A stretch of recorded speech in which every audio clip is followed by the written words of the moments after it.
Jadi pada kesempatan kali ini kita akan belajar bersama atau BIMTEK terkait dengan SKP. Jadi bagaimana cara membuat SKP menggunakan aplikasi atau menggunakan sistem informasi yang baru, yaitu kinerja dari BKN. Nah, langsung saja untuk mengakses linknya atau mengakses websitenya, yaitu kinerja.bkn.go.id. Silakan dibuka dan nanti tampilannya akan seperti ini.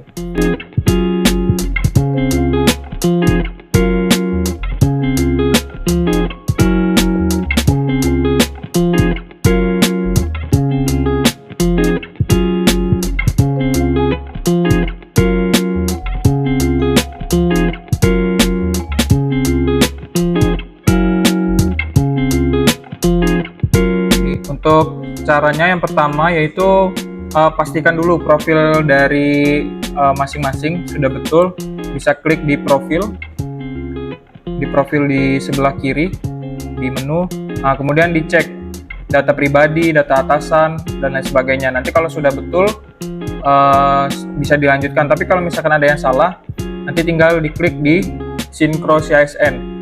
Nanti otomatis akan berubah sesuai data yang betul di CASN.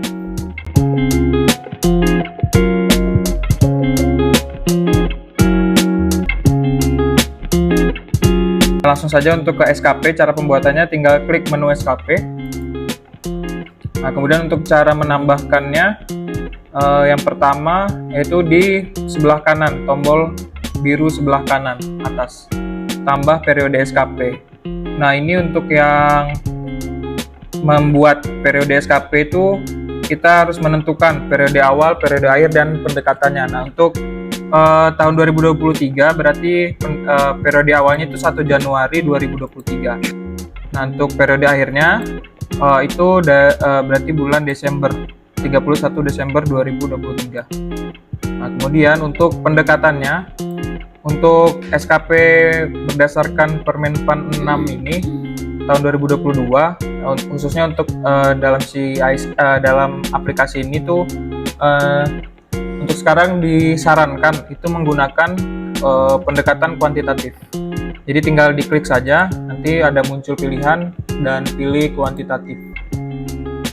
Nah, kemudian klik OK. Nah, nanti akan muncul seperti ini. Nah, ini untuk periode 2023. Nah, kemudian lanjut untuk mengisi perencanaan SKP yang berdasarkan dari Anjap maupun dari perjanjian kerja dari masing-masing pegawai. Nah, caranya tinggal klik detail SKP di sebelah kiri. Nah, kemudian tampilannya seperti ini. Nah, yang pertama itu kita harus lihat dulu data. Lagi-lagi yang harus dilihat data. Kemudian untuk pejabat penilainya itu data sudah betul atau belum. Kalau belum, kalau ada masih salah, tinggal diklik muat ulang. Nanti dia akan sesuai dengan di CASN. Nah, kemudian bagaimana caranya untuk mengisi perencanaannya? Jadi yang pertama kita harus menambahkan RHK atau rencana hasil kerja. Ini berdasarkan dari perjanjian kerja atau untuk yang jabatan administrasi itu tinggal klik tambah RHK di tombol biru ini. Kemudian kita pilih pekerjaan atasan atau rencana hasil kerja atasan yang diintervensi. Misalkan ini saya menggunakan akunnya Kak Cici, jadi ini sebagai analis kinerja ya. Nah, berarti kita cari mana yang sesuai dengan jabatannya, yaitu berarti kan kalau terkait analis kinerja, nah berarti ini terlaksananya proses penilaian kinerja aparatur. tinggal diklik. Nah, kemudian untuk jenis RHK-nya yaitu utama. Nah, untuk rencana hasil kerjanya itu disesuaikan dengan analisis jabatan. Jadi dan untuk RHK ini itu kalimatnya harus dalam bentuk hasil. Jadi bukan lagi dalam bentuk rencana atau proses atau kata kerja begitu. Jadi di depannya itu kata di awalnya itu bukan lagi membuat apa, melakukan apa, bukan. Jadi sudah terlaksana, sudah ada hasilnya. Jadi misalkan tersedianya, berarti karena ini terkait dengan penilaian kinerja, berarti tersedianya dokumen ya kan? Dokumen SKP sesuai dengan aturan dan ketentuan yang berlaku. Nah, ini contohnya. Nah, kemudian tinggal klik OK. Nah, nanti akan muncul seperti ini. Di sini nanti akan muncul rencana hasil kerja yang kita buat. Di sini kemudian rencana hasil kerja pimpinan yang kita intervensi. Nah, kemudian setelah kita masukkan rencana hasil kerja itu kita masukkan lagi indikatornya. Di sini tuh ada pilihannya untuk tambah indikator. Tinggal diklik saja. Nah, indikator ini ada aspek. Jadi aspek itu ada kualitas, kuantitas, waktu, dan biaya. Kita ambil contoh kuantitas saja. Klik kuantitas, kemudian indikatornya. Nah, indikator ini baru apa yang kita dapat atau yang kita lakukan. Jadi misalkan tadi tersedianya dokumen SKP. Nah, berarti di sini karena aspeknya kuantitas, berarti indikatornya jumlah dokumen SKP. Dokumen SKP yang tersedia atau yang diperiksa atau yang di lain-lain lah begitu. Nah, untuk contoh kita buat jumlah dokumen SKP yang tersedia. Nah, kemudian untuk targetnya, nah ini target ini tergantung tadi aspeknya. Kalau misalkan kualitas berarti persen, kalau kuantitas berarti jumlahnya. Jadi misalkan jumlah dokumen SKP yang tersedia di tahun 2023 targetnya 2000 SKP ya, 2000 dokumen. Tinggal ditulis saja di sini free text, jadi dia tidak ada pilihan. Kemudian tinggal klik OK. Nah, di sini masih kelihatan tombol merah, kuning, hijau di langit yang biru. Nah, itu tuh artinya dia masih bisa diubah.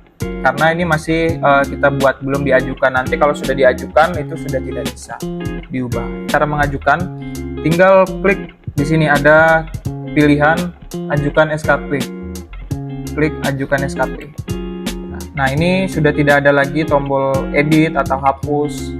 Artinya ini sudah dimasukkan atau sudah diajukan ke atasan. Nanti tinggal atasan meninjau apakah ada yang harus ditambah atau ada yang kurang.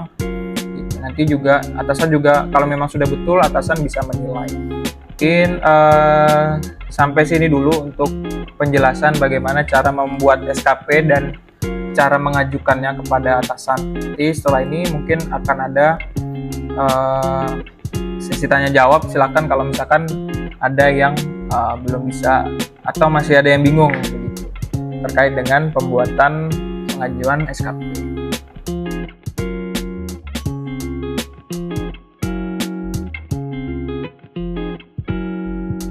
Nama saya Nuriani, saya analis disiplin. Yang ingin saya tanyakan, bagaimana dengan adanya perubahan nama atasan seiring dalam penyusunan SKP tahunan. Di pertengahan tahun misalnya ada pergantian atasan, apakah itu otomatis terganti sendiri atau bagaimana? Saya coba jawab. Yang pertama itu bagaimana dengan adanya perubahan nama atasan. Jadi kalau ada perubahan nama atasan itu tidak apa-apa. Jadi nanti sebelum membuat RHK itu kan harus lihat dulu profilnya. Nah, itu di situ kalau misalkan ada nama atasan yang berubah, dimuat ulang dulu. Nanti kalau tidak berubah, nah di profil itu nanti klik sinkron CISN. Nanti otomatis dia akan berubah sesuai dengan atasan yang baru. Assalamualaikum warahmatullahi wabarakatuh. Terima kasih atas kesempatan yang diberikan kepada saya. Saya Denny Yunus. Saya ingin bertanya untuk aspek indikator kinerja individu, apakah harus menggunakan aspek yang ada saja atau bisa salah satu salah satunya saja? Boleh semua, boleh 2 saja, boleh 1. Tapi kalau untuk 1, kalau cuma mau ambil 1 atau pakai 1 itu tidak boleh hanya aspek waktu. Jadi kalau misalkan waktu itu tidak boleh sendiri begitu. Jadi kalau misalkan waktu dia harus ada temannya, entah kualitas, kuantitas. Jadi tidak boleh cuma 1 kalau waktu. Tapi kalau misalkan cuma kualitas saja kayak tadi dicontoh, kuantitas saja kayak dicontoh tadinya itu boleh. Assalamualaikum warahmatullahi wabarakatuh. Saya Ari, analis kinerja. Saya ingin bertanya, apabila ada perubahan nama jabatan yang bersangkutan, apakah yang bersangkutan harus membuat RHK baru lagi?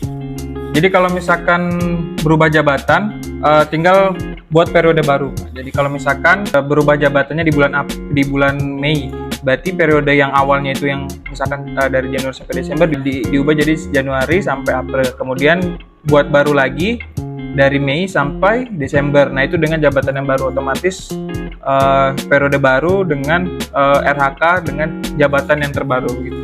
Saya Nursia, analis SDM.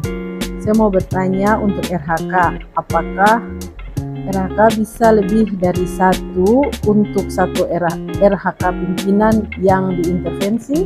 Ya, jadi kalau RHK-nya pimpinan itu diintervensi untuk beberapa RHK-nya kita itu bisa. Jadi kalau misalkan RHK-nya pimpinan itu kan terkait cuti atau disiplin begitu kan. Nah itu cuti itu kan ada beberapa toh.